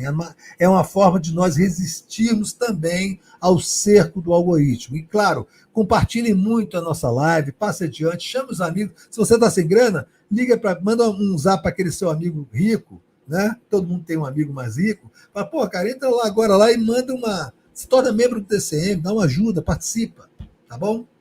E, claro, mandem superchats parabenizando aqui o aniversário do nosso querido Pedro Zambarba. Pedro Zambarda, conhecido como Pedro Zambardini também, que amanhã vai ter um dia difícil, vai ter um embate duro com o presidente do Partido da Causa Operária, Rui Costa Pimenta. Não é qualquer um que consegue debater com o Rui, não, hein? Rui é casca grossa, é gentil, é educado, mas é o cara dos argumentos. Eu quero ver como é que vai ser essa rinha amanhã. Então, já falei demais, estão chegando aí os superchats, mas ainda não chegou nenhum membro. Eu não vou parar de falar enquanto chegar nenhum membro, mas enquanto isso eu chamo a minha queridíssima Sara Góes, né, a mãe de nós aqui, para nos dizer o que nós já temos de superchats, para colocar o nosso convidado também aqui em tela, para ele participe desse momento importante aqui da live, que é essa mendicância que eu faço todo dia de manhã, mas também para ouvir o superchat, ouvir as perguntas que estão sendo feitas, enfim, entender o que está havendo de debate aqui hoje, para a gente continuar o nosso segundo bloco aí com a entrevista com o Chico. Fala aí, Sara. Leandro, queria dar os parabéns aqui para o Baby Zambarda, que é o caçula aqui do DCM. Pedro, se não me engano, está fazendo 32 anos. Pedro, feliz aniversário, como a Mutli Costa falou aqui, você ganhou mais um dia de vida, né? Porque você ganhou por WO esse debate aí com o Rui, mas amanhã você tinha que ser a Mutli, né? Esse tipo de comentário é sempre ela. Leandro e Chico, bom dia, Chico. Tem alguns comentários aqui. Vou pedir licença para o pessoal para ler um comentário do Facebook primeiro, que é deixa eu ver aqui o nome dele, Thomas Shelby. Ele fala: não deveria a Petrobras ser novamente transformada num estatal? Não seria a saída de ficar obrigada a manter preços por causa de investidores? Vocês querem responder logo essa e depois eu vou para os outros? Eu quero que o Chico responda logo essa. Chico, responde aí. Você acha que é isso que tem que ser feito? Olha, na minha opinião, ela teria que voltar a ser uma estatal novamente. Você pega hoje uma das maiores empresas estatais de petróleo do mundo, é a estatal da Arábia Saudita, né? Portanto, volta a ser estatal, pega a lucratividade dela e investe em educação no Brasil. Eu acho, do meu ponto de vista, essa é a saída. Ótimo. Leandro, vai ter uma notícia interessante aqui. O Paulo Miranda, que você conhece, que é diretor aqui da TV Comunitária. Claro. Ele está com um recado aqui que vai, agora à tarde, baixar aqui a nossa live e vai retransmitir na TV Comunitária mais de uma vez, né? Então, olha só, eu sempre agradeço quando posso que o Paulo Miranda, quando lembro também, porque quando eu estava na live das 5, ele transmitia online. Você sabe que a TV Comunitária, ela tem 2 milhões de pessoas de potencial de audiência, não é pouca coisa não, é um espaço também de resistência democrática, que já tem muitos anos. O Paulo Miranda é um guerreiro nessa área de comunicação aqui no Distrito Federal. Paulo, aquele abraço, muito obrigado, reproduza sempre as nossas lives, é um prazer enorme saber que você está fazendo isso por nós, e eu fico muito grato e quero muito sucesso para você e para a TV Comunitária. Vamos lá, Sara. Vamos lá. Só fazer uma observação, Leandro. Você foi cancelado hoje. Poxa vida. Você foi falar de amordaçar cachorro, o pessoal ficou revoltado aqui. Mas tá acostumado, Leandro, né, Leandro? Amordaçar no sentido figurado, né? As pessoas são muito literais aqui, né? Eu acho que assim, falta um pouquinho de vodka no café da manhã de vocês, hein, gente? Vamos relaxar um pouquinho mais, né? O que é isso? Até porque, assim, quem tem cachorro como eu, que tem 3, infelizmente um faleceu recentemente, que cria o cachorro desde a vida toda, sabe que abordar um cachorro, ainda mais numa live, não é fácil, não. Você fala assim, calar, botar o bicho em algum lugar, dar um pão para ele roer, que nem eu faço aqui, ó, com essa latição, dá um pão para ele roer, e aí ele fica quietinho, né? Tira as crianças de perto que ficam atiçando o cachorro, puxando o rabo, puxando a orelha e tal. É isso que eu quis falar com o Mordaçar. Vocês precisam ser menos literais e mais felizes, por favor, tá? Vamos lá, Sara. Adorei. O Leandro não pode dar pão para os cachorros, não, rapaz. Mas não tem jeito, Chico. Aqui em casa eu não tenho pena, porque eles vêm comendo pãozinho, ficam tudo chorando, rapaz. Eu dou um pãozinho para eles roerem, assim eles ficam felizes. Vamos lá. Deixa eu ver aqui. O Gilberto Geraldi fala: Leandro, ainda que inconscientemente, eu nunca gostei do execrável kkkk. Você tem razão, trata-se de um código com K fascista. Pronto. A Mutli Costa fala: no governo Lula, a Marinha ganhou recursos para o projeto de submarinos de propulsão nuclear para a defesa das plataformas de produção de petróleo. O Exército deve ter sabotado a Marinha nisso, depois do golpe. A Marisa Workmaster fala: essa quadrilha aprendeu todas as ilegalidades com os agentes estadunidenses. O Jairo Cabral, que é membro diamante, mas não está no grupo de WhatsApp, ele fala o seguinte: abraço para o companheiro Chico Vigilante, Olinda presente. Jairo Cabral conhece todos os seres humanos do universo, Leandro, é uma coisa impressionante. A Rosa Virgínia fala: cidadão de bem, entre aspas, tem como exemplo o médico militar que agrediu o motorista de Uber e apontou um revólver. O Caio Peixoto fala: Chico, e o cenário para nós aqui no Distrito Federal? Qual é a perspectiva para 2022? Aí ele termina falando: bora Bahia, minha porra. Bahia, bora Bahia. O Edmilson Carvalho manda um desenho aqui de mãozinha se batendo. Carlos Alberto Veloso Lopes fala: bom dia, eu concordo com o Chico. Quem elege presidente são os prefeitos e governadores, o centrão, a direita, as esquerdas é que estão no poder. A Marisa Heitmer mandou um superchat não disse nada. A Ana Paula Alves Elias mandou um superchat com os parabéns para o Pedro, que bonitinho, vou mandar para ele. A Mutli Costa, enquanto você estava chorando, ela mandou um superchat para você parar de chorar. Eu sou muito fã dela. O Macunaí Macis fala: Chico, muito admirado com a sua inteligência sociopolítica, conhece bem o Brasil dos pobres. há lideranças hoje com essa sua mesma inteligência? E aí a Neide Albuquerque mandou um superchat só para dizer que concorda com o Macunaíma, que achou um excelente comentário. O Ricardo Berzoini se tornou membro, Leandro? O ex-ministro Ricardo Berzoini, que se eu não estiver errado, trabalha com o Chico Vigilante, não é isso, Chico, na Câmara Distrital. Prazer e uma honra enorme ter aqui o Berzoini como membro do DCM. Inclusive, fica aqui já o convite para o ex-ministro Ricardo Berzoini vir também conversar conosco aqui no Café da Manhã. Vou pedir depois para a Sara entrar em contato, tá, Sara, com o Berzoini. Seria uma honra e um papo ótimo, com um grande conhecedor da política brasileira que está aqui trabalhando com o Chico Vigilante na Câmara Distrital já há algum tempo. Vamos em frente. Que massa, né? O Paulo Dionel fala, só o prazer de rever o Chico Vigilante, não há superchat que pague. Leandro, essa campanha do DCM é mais do que justa, olha que massa. Almeri Espíndola fala assim, eu também acho muitos daqui muito mal-humorados, temos que brincar mais, eu não perco humor nunca, beijo para vocês.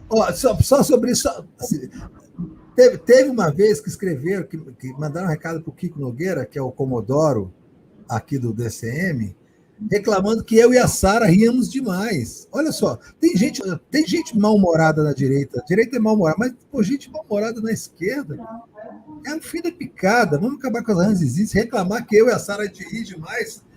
Tem que reclamar com esses idiotas que escrevem kkkk. A gente tem que dar risada aqui conosco, tem que se divertir, pode elogiar, criticar, mas não percam a leveza nem o bom humor, porque é isso que está nos mantendo vivos hoje, né? Se a gente perder isso, a gente perde tudo. Vamos lá, Sara. Pode crer, Leandro, você está certíssimo.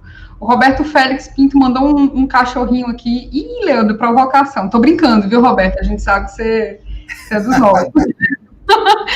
E a Cida Silva, mãe da perinha, manda uma perinha aqui pra gente. Eu não tô conseguindo mostrar a perinha, então acho que o Chico deve estar viajando sem entender que diabo de perinha é essa que a gente tá falando. Mas pessoas mandam peras aqui pra gente, pra homenagear os são as figurinhas. Talvez o Chico saiba que o Chico é um cara extremamente conectado, viu?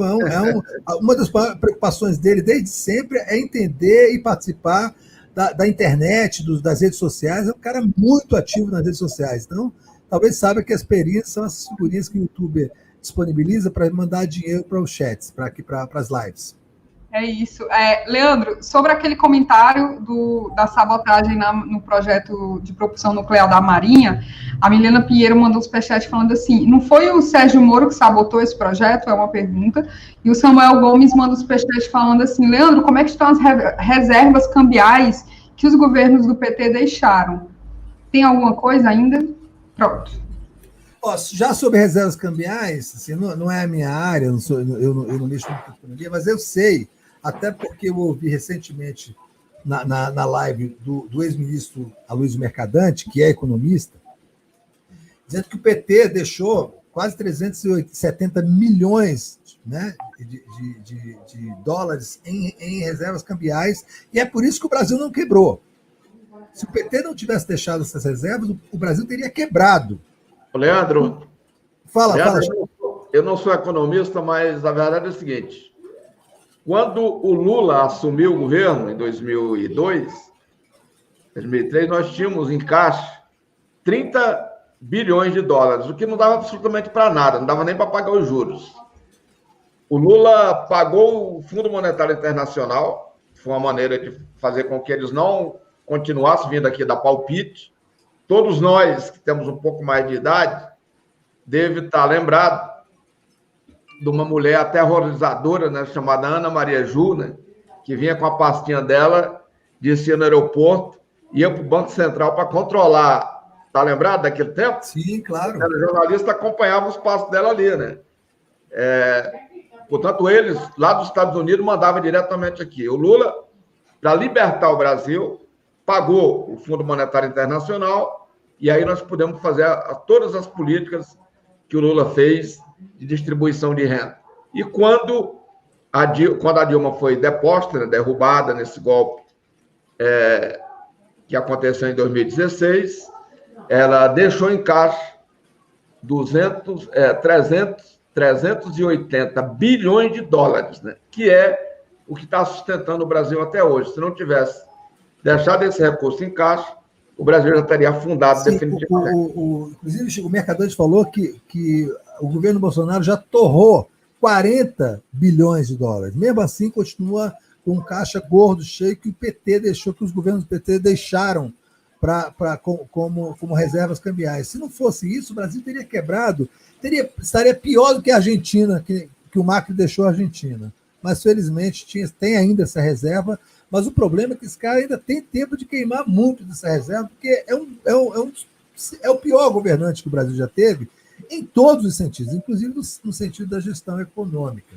Agora, Leandro, se hoje o PT assumisse o poder, hoje, digamos que o PT tomou posse hoje, a gente não ia continuar torrando essas reservas pagando juros de banqueiro, não.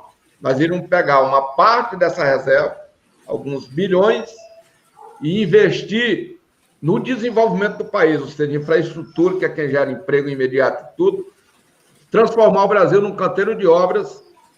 Isso sim traria resultado para todos nós. Olha só, eu vou ter até esse comentário aqui. Vocês deveriam ser mais sutis em pedir dinheiro, já está ficando agressivo e irritante.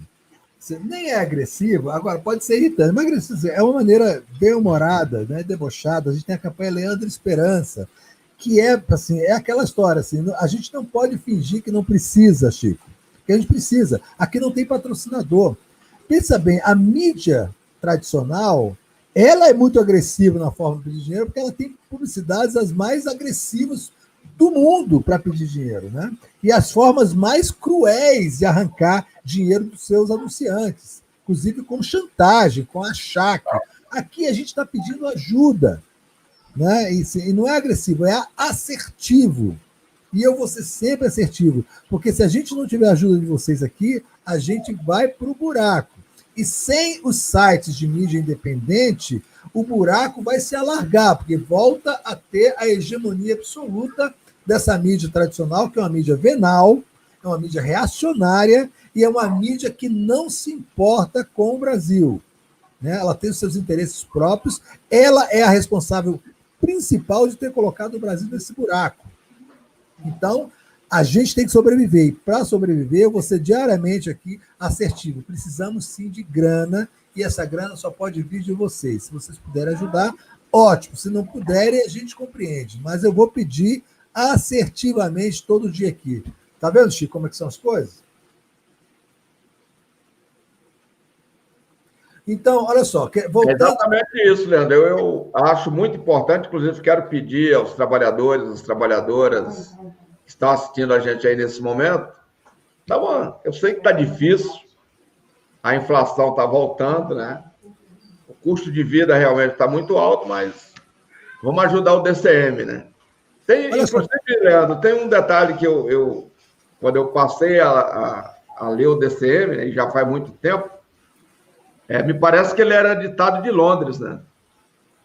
Ele começou como um blog dentro do portal da revista Época, feito a partir de Londres por um dos fundadores do DCM, que foi o Paulo Nogueira, junto com o irmão dele, o Kiko Nogueira, que hoje o Paulo já faleceu, o Kiko Nogueira é que comanda hoje, mas assim, eles fundaram, a ideia, a fundação da ideia vem de um blog, né, para se passar informações a partir de Londres, né, onde Paulo Nogueira estava baseado, para dentro do portal da revista Época, e depois ele foi o diretor da revista Época. Grande figura, Paulo Nogueira. Ô, Chico, aproveita para responder uma das perguntas aqui que eu achei interessante, que é o que vai acontecer com a política do Distrito Federal para 2022? Antes de você responder, eu quero a mesma coisa. Eu tive há pouco tempo aqui, fiz questão de trazer o ex-governador Agnello Queiroz, que sofreu o mesmíssimo processo de lawfare e de assassinato de reputação que foi feito com o ex-presidente Lula, só que ele não teve os espaços, e ainda não tem os espaços, para se defender e para recuperar a sua imagem dentro de um consenso que estabeleceu, até dentro de gente de esquerda, você sabe disso aqui no Distrito Federal, que passou a tratá-lo como um pária da política, e hoje está se descobrindo, ele já venceu 14 processos, ele já derrubou 14 processos desse Ministério Público aqui do Distrito Federal, que atuou exatamente como a Força Tarefa de Curitiba para destituí-lo e para desgraçá-lo, e para o PT nunca mais voltasse ao poder aqui. Eu queria saber de você o seguinte: há possibilidades do PT se reestruturar até 2022 para ter uma candidatura competitiva para chegar lá de novo, aqui no governo do DF? Olha, Leandro, eu estou lutando, e lutando muito para que o PT venha a integrar uma frente de centro-esquerda no Distrito Federal também.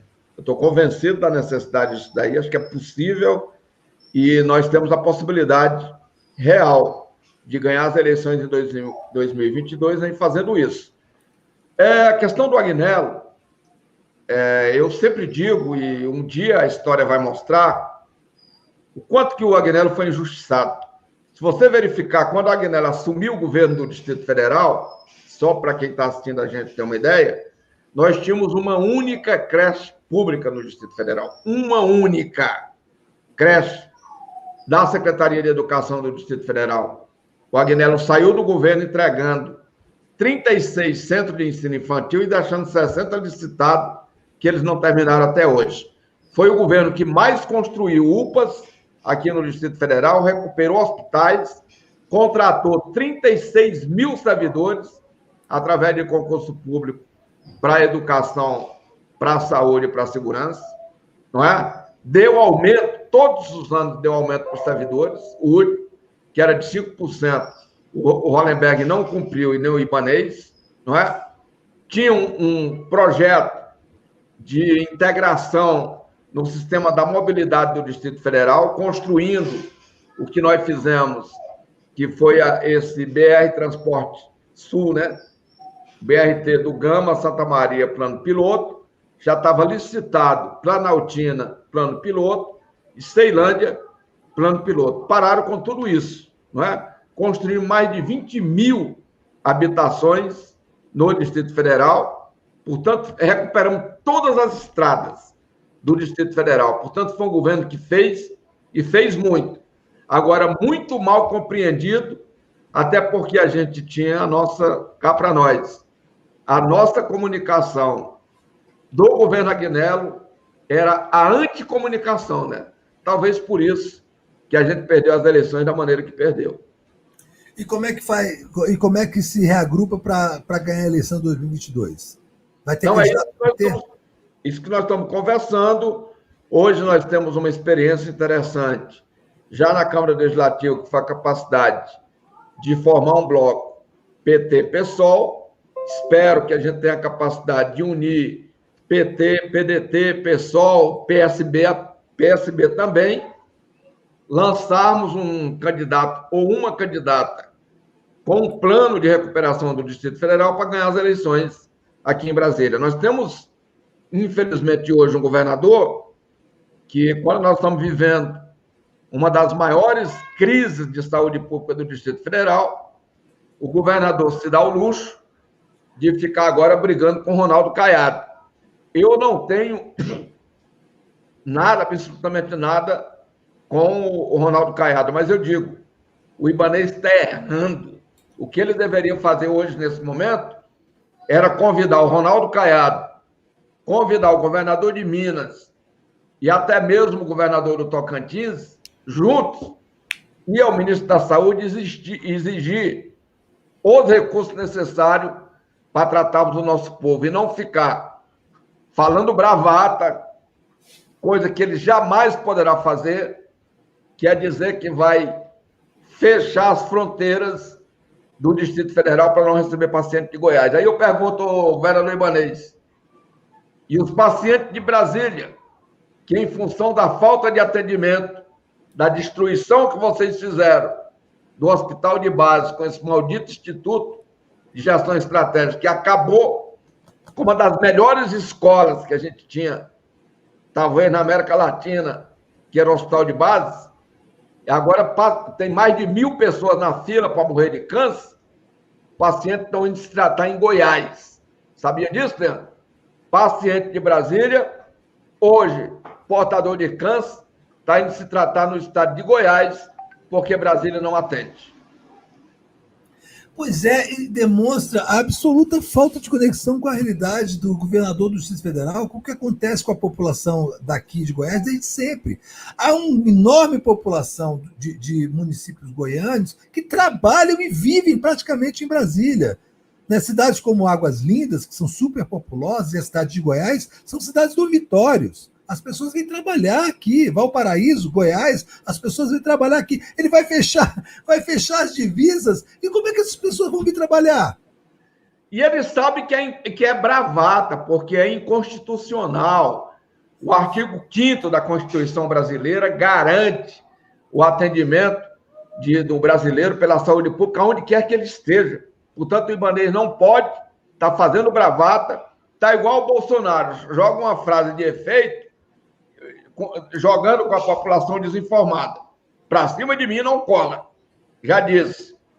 Ele tem a obrigação, e ele sabia da realidade do Distrito Federal, tem a obrigação de tratar esses pacientes, até porque ele, recente, tem nem 90 dias, que ele estava aí, um pouco mais de 90 dias, que ele estava nas cidades do entorno, fazendo campanha para os candidatos a prefeito, ligado a ele, Ibanez, dizendo que ia fazer uma integração, que o Distrito Federal iria ajudar aquelas cidades.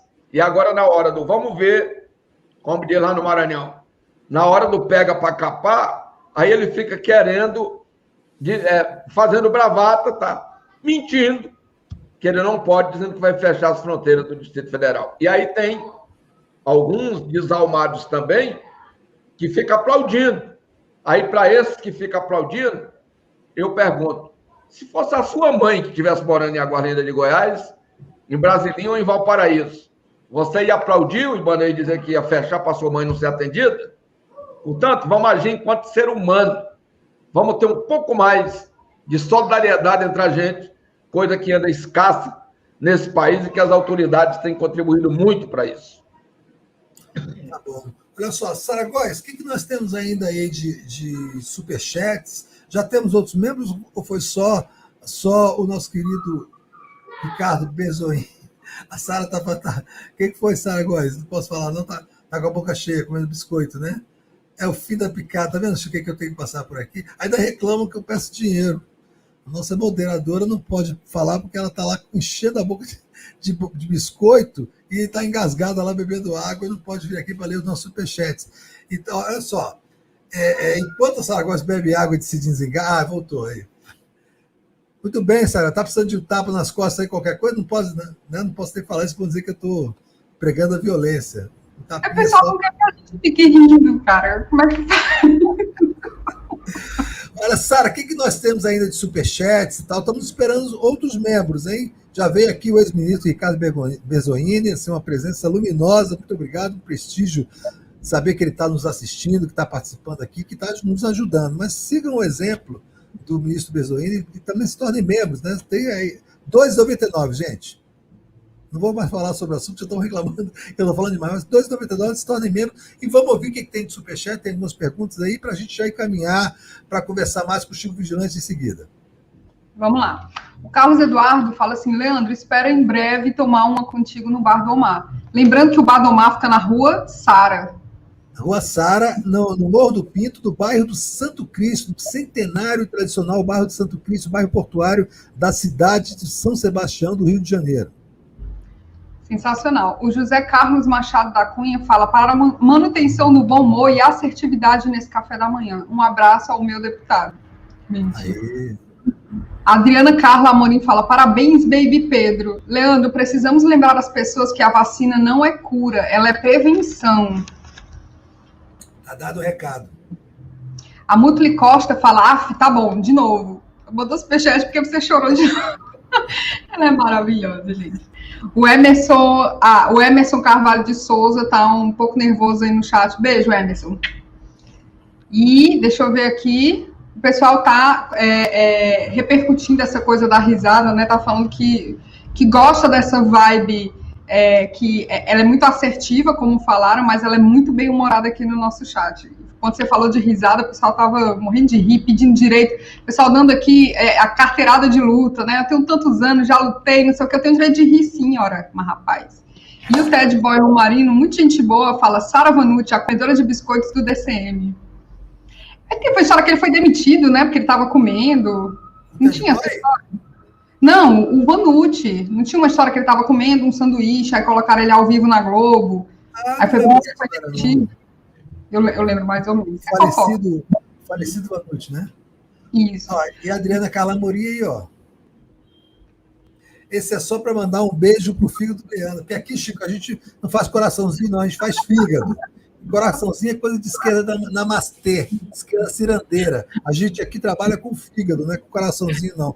Eu quero registrar também a presença aqui do meu grande amigo, Gilmar José Rocha Magal, o camarada Magal, que também trabalha na Câmara Distrital, na liderança do PT, que é um guerreiro antigo aqui da escola do velho Partidão, e que tem sido um companheiro de luta aqui muito importante nas lutas populares e na luta política aqui do DF. Um abração para o meu amigo Magal.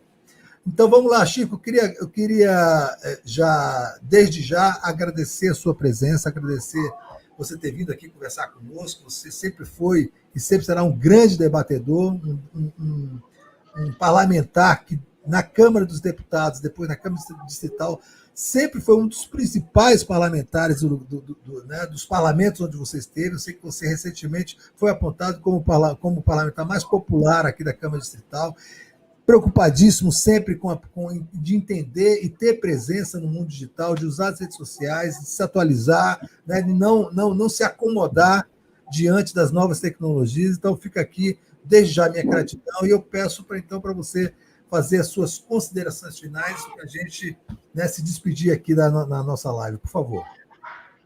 Olha, eu estava vendo aqui, entrou uma notícia muito interessante, em se concretizando, eu vou aplaudir de pé, é que o Haddad está sinalizando um gesto que foi feito pelo presidente Lula, que foi, na época, convidar o Zé Alencar para ser o nosso candidato a vice, e o Zé Alencar foi fundamental para a gente ganhar as eleições e depois governar.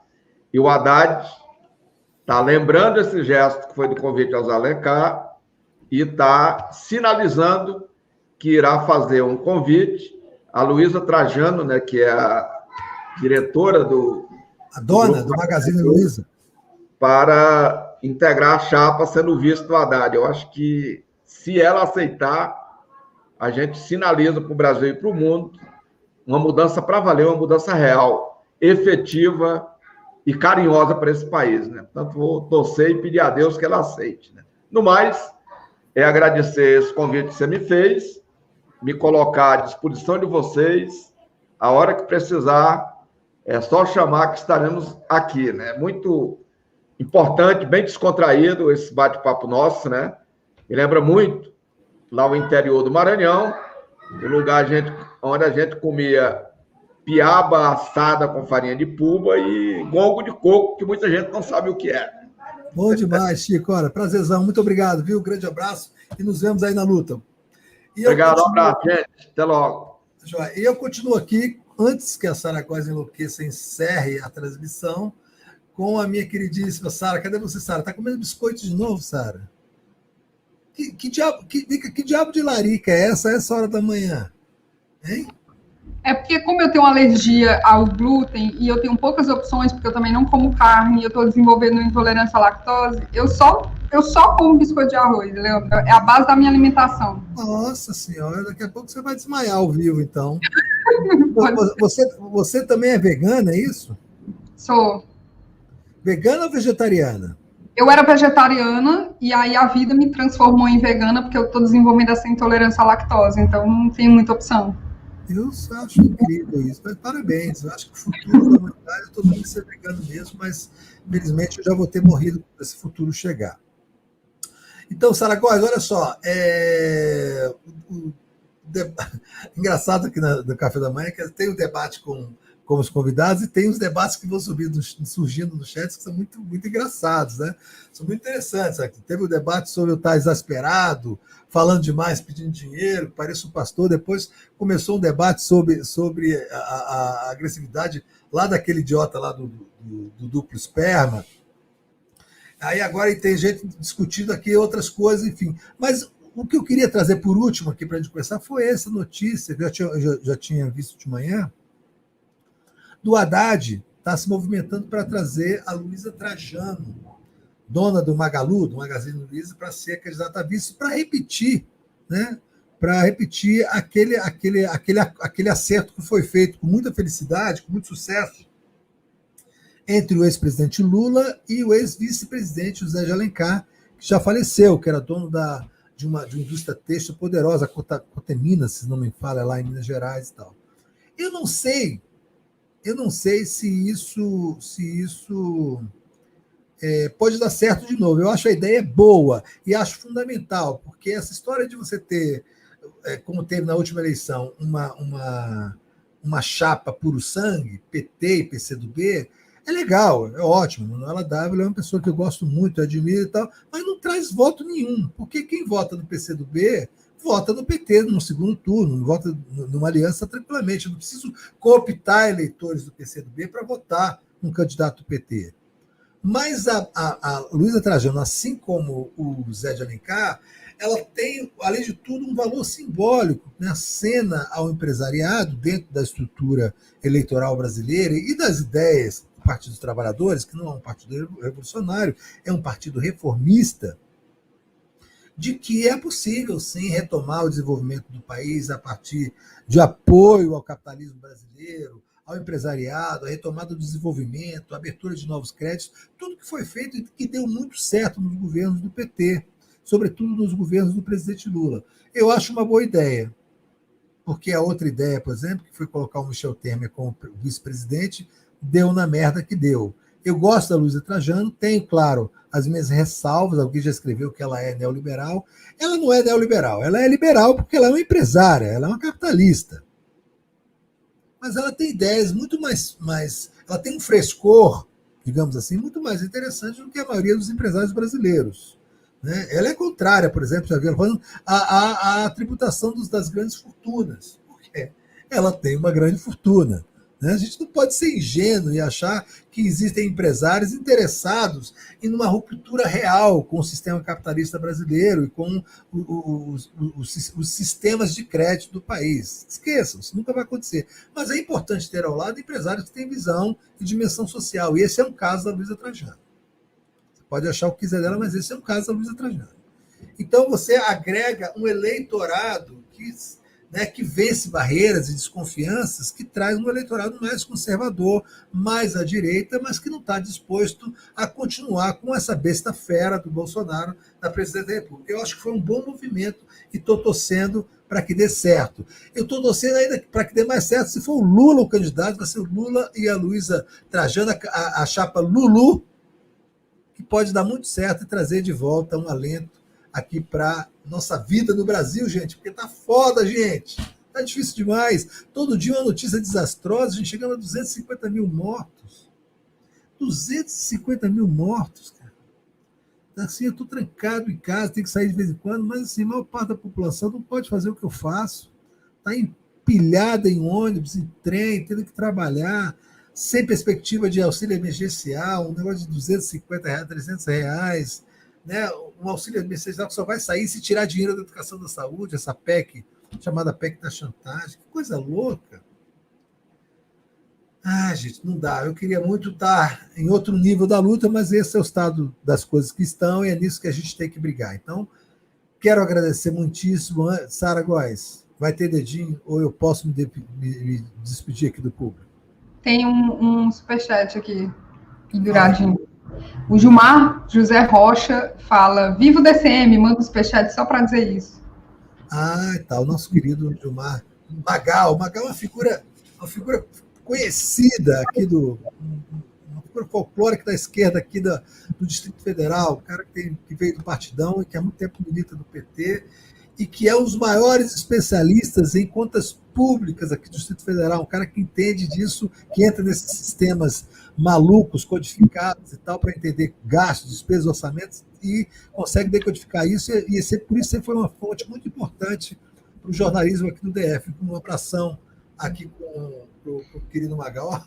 Você sabe que hoje eu acordei cedo, já fiz todo o meu mise en place, cebola, coentro, que eu não como comida sem coentro, se não tiver coentro, para mim não é comida, coentro, tomate, alho, assim, os meus temperos, deixei tudo pronto, temperei os meus as sobrecoxas que eu fiz, maravilhosas, com um tempero fantástico que eu faço. Já deixei tudo prontinho, que eu vou botar agora só no forno e fazer ela no forno para ficar maravilhosa, para servir aqui para minha família, para todo mundo ficar feliz na hora do almoço. Então, muito obrigado a todos, obrigado pelos superchats. Estou um pouco triste porque só teve um membro até agora, não é isso? Assim, final de mês é desse jeito, final de mês é sempre complicado. Gente, alguém que queira me deixar um pouco mais feliz, deixar o meu almoço mais contente, dá um parabéns aí, especial para o meu amigo Pedro Zambarda, que está fazendo aniversário hoje. Então, se quiser se tornar um membro agora no finalzinho, é sempre uma surpresa muito agradável. Mas não tem problema, eu vou me despedir de vocês. Agradeço o Saragóis, como sempre, por fazer isso aqui funcionar de verdade. Superchats, stickers. Muito obrigado pela companhia de vocês. Um grande beijo. Cheiro, gente, obrigada. Tem Luiz Gonzaga Beluso agora ao meio-dia, live das 5, Dr. Marco Aurélio de Carvalho. E no essencial, vou ficar devendo essa informação. Então tá, um beijo grande para todo mundo. Tchau, tchau.